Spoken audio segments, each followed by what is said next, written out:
மண்டைக்குள்ள மயிர் தான் பார்த்தா மூளையும் இழந்து பரதேசி போயிருக்கு. மரியாதை ரஜினிகாந்த்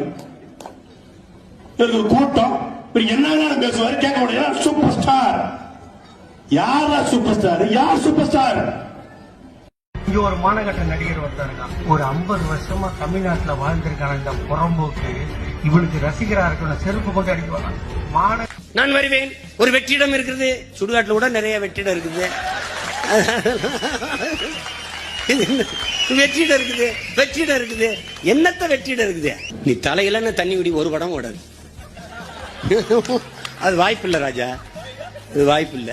சொன்னாங்க மூத்த நடிகர்கள் எல்லாம் வயசாகி போய் பல் உழுந்து போய் தாடி வந்து சாகர நிலைகள் தான் நடிக்கிறதுனால இளைஞர்களுக்கு வாய்ப்பு இல்லாம இருக்கான்.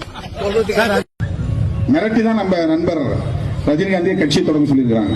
நம்ம நேரடியா நான் கட்சியை தொடங்க முடியாது, நான் எங்க முகத்தை பார்த்தா வெறுப்பா வந்துடும், நீ கொஞ்ச நாள் நீங்க வந்து சூப்பர் ஸ்டாரா இருந்திருக்கிற, நீ கட்சி தொடங்கினா கொஞ்சம் ஓட்டு. தமிழ்நாட்டில் எம்ஜிஆருக்கு அப்புறம் ஒரு பிரபலமான ஒரு தலைவரா ரஜினிகாந்த் அவர்கள் வரணும்னு நினைச்சார்.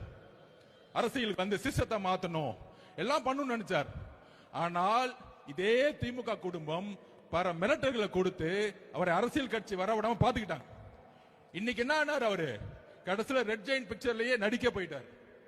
அவர் மேல விமர்சனம் கிடையாது. அந்த வலிமை, மன வலிமை நம்ம தலைவர்கிட்ட இருக்கு. நான் பதிவு பண்றேன்.